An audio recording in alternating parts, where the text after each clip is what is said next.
And we're back. Well, well, well, what do we have here? What do you mean? I don't know. Anything happened since we last Yeah, I did think one there of was these? like 3 races, I Just three think. races. Yeah, not much Saw a else. movie. We watched a lot of movies actually, all of the Yeah. Lord of the Rings extended editions. Yeah. That's really our biggest news. That's it. Yeah, Yeah. that's all we've done. There was nothing special whatsoever about No. the month of September, which is the reason why we took such a long hiatus. Yes. And why Which we is haven't that done one of these in a long time. Yeah, which we apologize for, but not But really because, for those who ladies don't and know us. gentlemen, we're married. So, Frankie, we're Yeah. married. I still can't believe it. He can't either. It's been less than a month. Still less than a month, so we're newlyweds.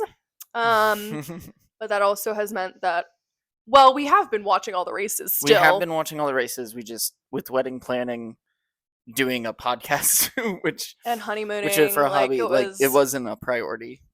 Oh. But now. But now Formula One's back to being our priority. Yeah, there's nothing else. This is the only focus. Yeah, exactly. So come on, dude. But it is making me very thankful that we did not name this podcast Forza Fiancés because it would not have lasted. Wouldn't have lasted. Not till. Well, who would have thought we'd have been as this consistent? I don't know. I know. When we were thinking Forza Fiancés, we're It was a cute little pastime. Yeah. And then we literally didn't take any time off until the month of the wedding, Mm-hmm. in which we took off 4 races, I think. Yeah, but that's fine. So we have a lot to catch up on race-wise. Yes, we do. To talk about. And I don't know if... Can you do a 60-second recap of any of the races that we missed? Of the races? I don't know. Can you name them? We could do a 60-second recap of each race. We're here. We'll maybe do a word to describe them or something like that. One word, I like a little bit better. My memory is not going to serve me. No. So This is like a memory test. And I'm also trying to remember what was the last one that we actually took off. Yeah, what was the last race we actually covered? Mm-hmm.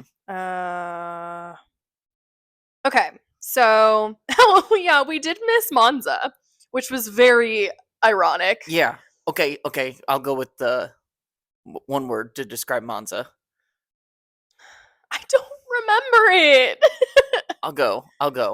Can we do a word or a phrase? Yeah, a memorable phrase. Is fine. Yeah. Okay.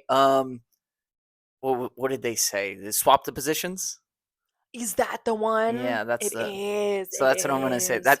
So we had to talk about that. How we've kind of been aligned with our Formula One opinions these days with how ridiculous we think Papaya Rules sounds. And the fact that they're not even calling it Papaya Rules anymore. They won't even do that. Yeah, I was mentioning I know, that. I was I stole your idea. They're refusing to mention the word Papaya Rules because everybody made fun of it for so long. Right. So now they just feel ridiculous. And that was one of the races where, okay, so Lando has a slow pit stop. Yeah. And he's in front. Yep. And after that slow pit stop, now Piastri's in front. And then McLaren says, okay, that was unfair to Lando, give the position back. And they guilted him by referencing whenever Lando did that for him for his first win last year. Yeah, and just not even comparable whatsoever, because both of them were not in contention for World Drivers' Champion. No. So the fact that we've talked about this quite extensively, though not on here, is that as fans, I don't think any of us want to see the World Drivers' Championship meddled with in that way, of a technicality, right? Well, that's what I was mentioning. Yeah. The commentators on F1 TV were talking about it, how, and we'll get to another incident, where Lando shoved Oscar. And they said, okay, there'll be consequences or something for that. Right, we'll discuss the consequences. We'll discuss the consequences. So it just sounds and then afterwards, they're both yeah, we talked about it. I just hate how they're the championship is being decided behind closed doors. Right. At McLaren. I want to be in the room where it happens. Hamilton. Exactly. And it's no, let us just see it out on track, not what y'all have discussed in some backhand agreement between y'all. On what the racing rules are going to be. Just let them go racing. And if they lose this championship to Max because of their failure to either coordinate behind one person or I don't know, or because they're running into each other. It'll be fun. So that was just insane. That was that race, and then what was next? Because we covered the Dutch, right? The Dutch GP. I think so, yeah. Wait, I was just gonna say it's ironic that we missed the Italian GP, which is Monza, which is literally where we got engaged. Which tracks because our engagement and our wedding were almost a year. Exactly a year apart. Yep. So, because it would have been fun to have like a little recap, telling you guys about our experience at Monza, but maybe we'll do that like on an off week, if anybody's interested to hear what that was like. Yeah. Anyway, so then yes, Monza was that. We had obviously the winners, Norris, and then Max Norris. Why am I doing first name last name? And then Piastri, and then the Azerbaijan GP. I didn't even think about that. So Max wins, and speaking of, if McLaren lose this championship and fail to back one driver, right? Look back at that instance in which they took Oscar back a peg, right? And they clearly could have chosen to just leave the order as is. And Oscar said in his radio, and we're talking about this moment a lot. Well, this was kind of one of the bigger moments that's happened since in that Monza, because of the World Championship implications, right? The implications. But Oscar said in his radio, he said, we agreed that slow pit stops were a part of racing. Right. Like, they were just like, we weren't going to put our feet on the scale for an incident like that. Yeah. And they are. So, and they just opened a whole can of worms whenever they're trying to decide the championship. Right, because more recently, in like the last race, which was, I don't remember where, but Oscar also was like, well, okay, now we're not. Yeah. Like, he was like, he should give me that position back. Like, are we not following that rule anymore? Yeah, so like, what are the rules? No, and then they like say, oh, we discussed the rules and we're all good, and they come out of their we back talked room. about this beforehand. Like, what are we talking about? Just race. I know. It's so soft. Yeah, it is. And then, okay, so moving on next. We've got a lot to cover today. The next one was the Azerbaijan, which was Carlos Sainz getting his podium. Yeah, that was exciting. Yeah. So it was Max, Russell, Sainz, Antonelli. So what's your phrase for that one? Smooth operator. Yeah.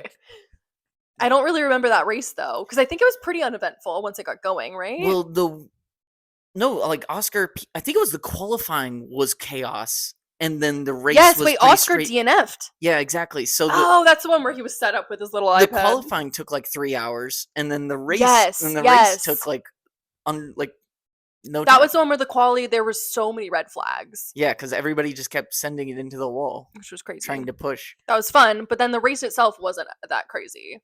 Yeah, there were some offsetting strategies, but other than that, it was one of the better ones. Yeah, and Norris only got 7th. So that was one of those moments where Lando really could have capitalized on Oscar DNFing, and he couldn't. Yeah. So I don't know what's happening. And then Max did capitalize. Right. So we're 2 for 2 now on Max getting victories and McLaren screwing it up. Right. So that's kind of been the motto since we've last left. Right. I don't know. Now that we're back, is McLaren going to start dominating again? Right. Like, have we been the good luck charms? Yeah. I don't know. We'll see. But then, because then Singapore. Okay. And it was Russell, Verstappen, Norris. Verstappen, yeah. And that was not last week, but the week before that. Yeah. And that was, I don't remember. What was your phrase? It was very straightforward. Yeah. Sweaty? I don't know. That's one that they always sweat at. Yeah. How did Russell win, though? Just he put it on did pole. He there? He put it on pole. Max tried to go for the softs to get him into turn 1 and didn't, and then the race was over. Yeah. So they basically ended in race order, right? Yeah, and then that was the one where they got really, bad press for their coverage, showing too many of the girlfriends, right? Not showing the battle between Hamilton and Alonso. I didn't even know what the heck was going on back there. Yeah. But this is one that Oscar did start in 3rd, and Lando started in 5th. But Lando is the one that converted it into a podium. Okay. And then now we're here. So we didn't miss that many. No, we didn't. And so now we're back to present day. But all the ones we missed, Max has topped the McLarens. So that's crazy. That a month ago we were talking it's done and dusted. Right. Well, and we were just talking about too how it would be so crazy if because McLaren at Singapore won, right? They won at Singapore for the Constructors Championship. Mm-hmm. So again, I'm not super well versed in the history, but I feel like it would be very odd to see the constructor not like the World Drivers Championship not be the you distracted me. I just reset completely. You went full Carlos Sainz. Anyway, where if one of the McLaren boys do not end up winning the World Drivers Championship, but McLaren won the Constructors, I feel like that's unheard of, right? It's happened before. I'm sure it has, but I don't know. Yeah. And this is why maybe teams like Red Bull have a clear number one. And well, yeah, I mean that was always the great scientific experiment we were going into the season with, right? Was that which strategy is better? Is it better to have a number one, or is it better to just have two really good drivers? And which one? It's going to depend on who you ask, I guess. But which one do you want more as a team? Let's say you're the Saudi government and you own McLaren. Do you want the drivers or the constructors? Constructors. People. Yeah, I get right. As an investor, right. You just want the team to win. You don't care about the people individually. Yes, but people remember the drivers' championships. Fair. Constructors kind of feels like small fish a little. Yeah. Small fish? Is that a small fries? Phrase? Yeah. Just small fish. What is small fish? We're trying to decorate our bathroom into aquatic themes. Yeah, I don't know. Again, we're a little rusty. Yeah. But anyway, let's talk about Austin. Yeah.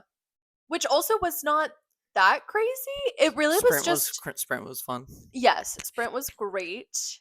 Love those results for my boy Carlos. And then Max tops the McLarens. Well, but then the unfortunate part is that Carlos ends up DNFing in the main race, which was a shame because it seemed like they had really good pace. And then Albon had an incident and didn't really rough get to week for Williams. They've been mad inconsistent. Yeah. To think that they got a podium 2 weeks ago, they just can't seem to put a decent stretch. I mean, I do think they are best of the rest still, though, right? I would need to look at the points because Hulkenberg's, doing mighty, but it's only Hulkenberg. And Aston Martin's usually Gabby is not always up there. The best. So, what's the championship like? Yeah, Williams is best of the rest. They're above Aston Martin. Yeah, way above.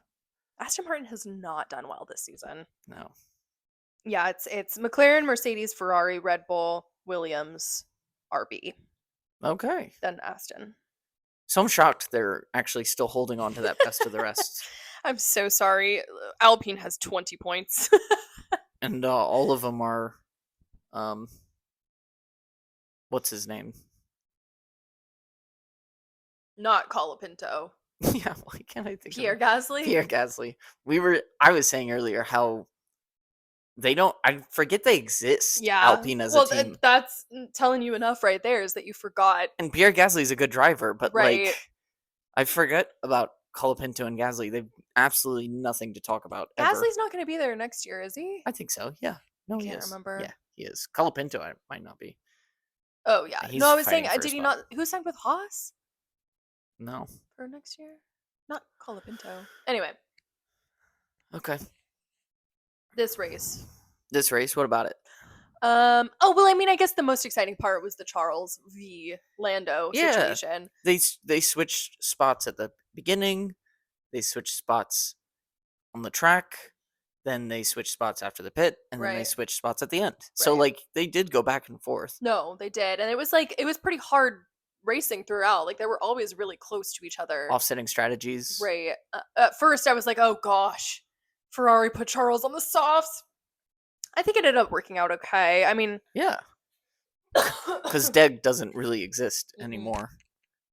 It's not a thing. I was just a little confused as to why they didn't utilize the Carlos incident to come in to have their one pit stop, but yeah, I think it was fine. I think that was probably the right call because the softs went way longer than 9 laps. So yeah, in a hot Austin, Texas track, which is just insane. But I do think Charles did really well at defending as best he could. Yeah. It's looking up a little bit for my Ferrari boys. We got a 3-4. Yeah. That's Lewis not bad. Hamilton still no podium. No podium has eluded him, and a win has eluded Ferrari all season. It's crazy. Yeah, it is. It's crazy that what's wild about this is that if you take the second half of last year, Ferrari outscored McLaren. Right. So going into this season, Ferrari were one of the favorites. I know. And to think especially with Hamilton. To think that they're preseason favorites and then not even getting a win? I know. Like that's unacceptable. You're telling me. Yeah. It is. But what can you do? I'm pretty I don't want to say I've given up, but there's nothing we can do for the rest of the season. We can do the best we can, but it's it's not gonna really make a difference in constructors, in world drivers, so it's whatever. Oh my goodness. This little man is resting his head on my thigh. Can everybody see? Wow. That is special. Anyway, what else? Do highs or not highs and lows? Booms and busts. Booms and busts. Yeah, and then we can. Or we can talk about fantasy. The fantasy. You want to talk about fantasy first? Yeah. So before this race, I was in for the whole league. I was tied for first with my dad. Our father. Yeah. Now your father-in-law. Yeah, obviously. Now though, I might be in second. Really? Yeah. Because he overtook me. Because you had one too many Appletini and changed your life. Okay, listen. Because of spooky movie night. I will not deny this, but on paper, though, my team sounds really good. Yeah. But this week for the USGP, I got 7th. I did really bad. I scored 67 points total. However, you, Austin, you got 3rd. Nice, because of Max. Yeah. Max.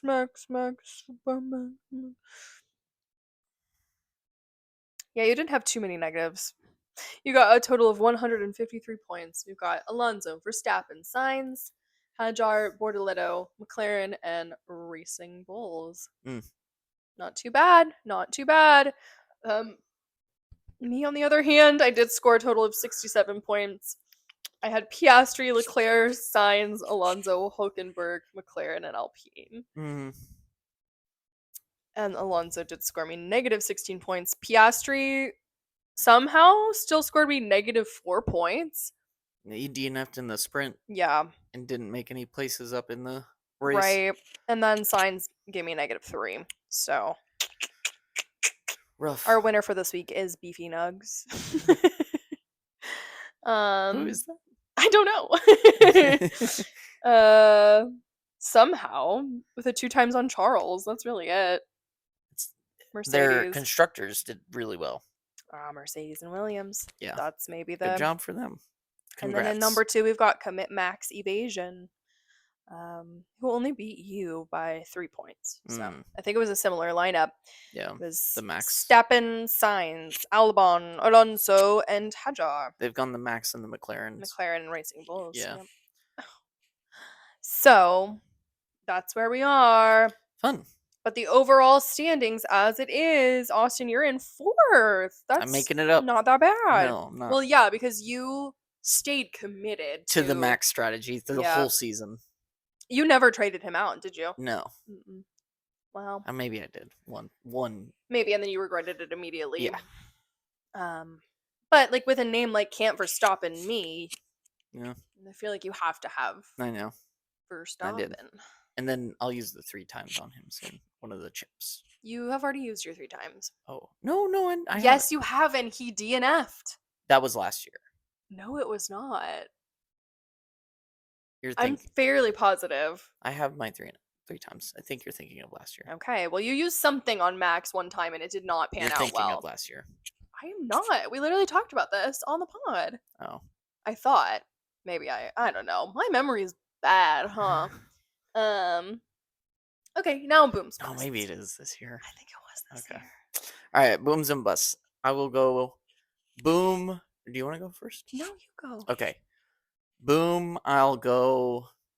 I don't want to do Max just because it's too obvious, but I'll go boom. I'll go. There's no rules. Nico Hulkenberg for getting his first points since getting his podium. He's kind of had a dry spell, so he got his 1 lap form back into shape. So he's fast over 1 lap in quali, and then kept it in the points during the race. So I'll go Nico. Okay, my boom for the week is Ferrari. Okay. As a team, I think they did just about as good as they could have done. Okay. A 3-4. They didn't mess up any pit stops. They didn't mess up strategy. No. So I gotta recognize it when they do it well. You know, that positive reinforcement. Yeah. Okay. Keep it up, boys. Build up their confidence. Yeah, exactly. Yeah. They need a little pep in their step. Keep it up. And your bust. My bust, I'll go with. Do you want to go first, actually? I'll let you go first. I think bust. Who just stunk it up? Low-key Piastri? Sure. Yeah, he's leading the championship, so you expect more from him. I think, and this is something I've talked with my family about, we think that his mental game isn't super strong right now.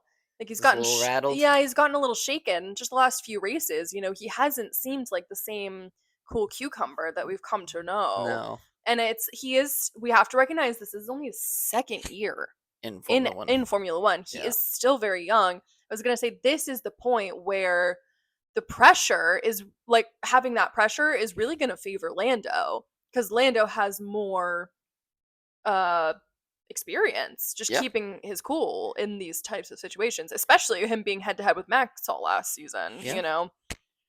Yeah, I mean, last year's fight with Max, you know, crushed his spirits. And Lando could have totally just almost mentally destroyed Lando, or his confidence at least in himself. And he, you know, and there was 2 ways he could have responded this season is okay, I'm not gonna be great, and I'm not gonna ever beat Max. Yeah. Or you know, or you could, or he seems to be responding in a positive way in which he's like, no, I can do this. I am capable of being the fastest person in the world. Mm-hmm. So, I don't think Oscar's had his butt whooped yet by Max. Yeah, not in that way. Not in that way, and so he's almost been. He doesn't have the value of that experience. So, then who's your bust? My bust will be Williams as a team. Yeah. Just, you know, Alex said it in his post-race interview, a week to forget. So, you know, short. You got to have a short memory, forget it, and move on. So that's what they'll do. Hopefully. Were we talking about that on the pod earlier about how inconsistent they've been, or we were talking about that off the pod? Okay. I was like, was that when we were recording, or? No. Yeah. No, I talked about that. Yeah. Which is a shame because they're like my number 2 team for sure. Mm-hmm. So, I mean, they've got my smooth operator, so I do, which is a song that played at our wedding. And Alex is, that's right. And we played the Max song as well. Yeah, we did. We did a conga line, but we did it fast. So during the Vrooms, we were F1 cars. We were right. I remember that. That was fun. Yeah, that was good. And for the record, you danced to it. To the Max Verstappen. I did, of course. We all did. All of our F1 loving family members did because you just can't not. Yeah. All right, and on to Mexico City. Yeah. For next week, actually. So we got 2x2. I love this race. Yeah. I love the setting. I love it has one of my favorite grandstands. Yeah, in the baseball field. Formula One. It's an old baseball field stadium, and you enter through outfield, and then they kind of exit through where home plate was, splitting the grandstands. So it's a great, repurpose of an old baseball stadium. Mm-hmm. That, so yeah, it's just a really cool thing. So you'll notice it. It's on the second to last turn. Chicane. So I think if we did go to Mexico City to watch that race, that's kind of where I'd want to sit. But expensive. Yeah, Mexico City is Very great, expensive. and but the food and the and the drink and the people.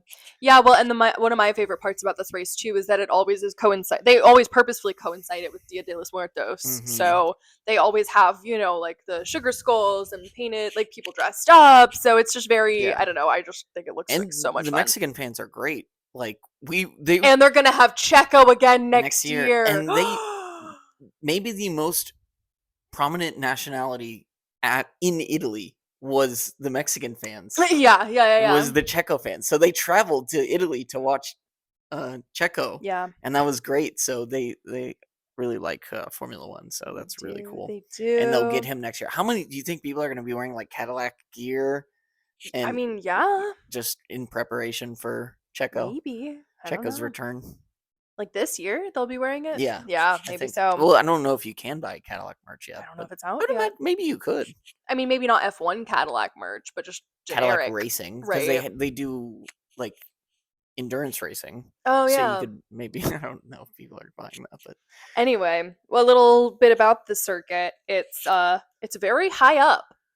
Yeah, Mexico City's high altitude. So it's 2 kilometers above sea level. I don't know what kilometers it means, but it's like less than a mile. And that's basically all that we talk about with the circuit. I don't think it's particularly like windy or a lot of straights, but with it being really high up, it actually changes the setup that you want for the. What would you guess? Would you want high or low downforce when you're high up? You're high up. Let me see. You're testing my physics knowledge. So high altitude. You're high up. Low air pressure. Thinner air. So then, downforce is when the force pushing down on the car. So I'm going to say you want. It's a low downforce track. Shoot, I had a 50-50. You did, but it doesn't really make sense because, like, well, low downforce. No, you want a high downforce setup. I don't know why. Okay, sure. Because wait. No, it kind of makes sense. So you don't have as much. Hold on.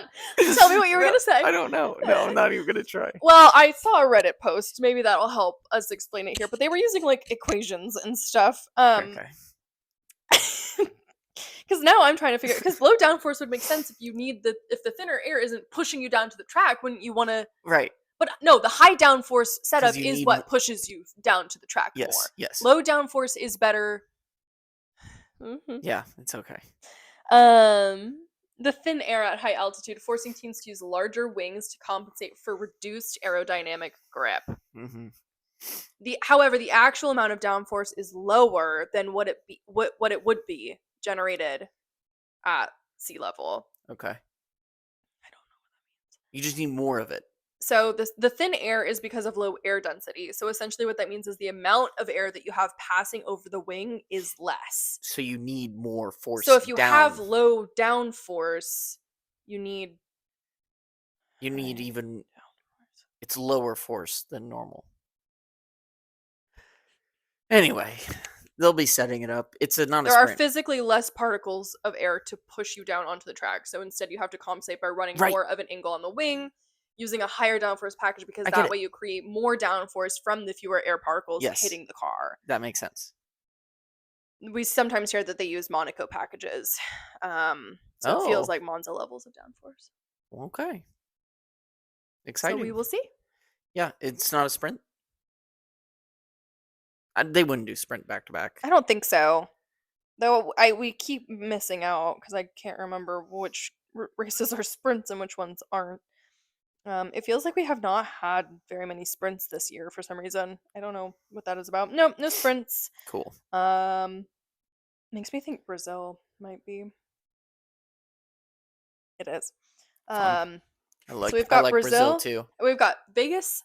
No, what am I saying? We've got Mexico, Brazil, Vegas. We may not make a Vegas episode. We will see how that turns out. Live. Yeah, we might do a vlog style instead. We'll do like Matt and Tommy, how they're in their hotel room. Oh, yeah, that's a good idea. Yeah. That'd be fun. Yeah. But it'll be quite late. Yeah. Anyway, welcome back to the Formation Lab podcast. Yeah, welcome back. And is that about it? Box. And what is that it? Is that all we say? Well, we were doing the shoot, what is it? Slow. Oh yeah. Slow is fast. Fast is smooth. No, slow is smooth is fast. Smooth is slow is box. We gotta go. Smooth is slow. No, slow is. I'll figure it out for next time.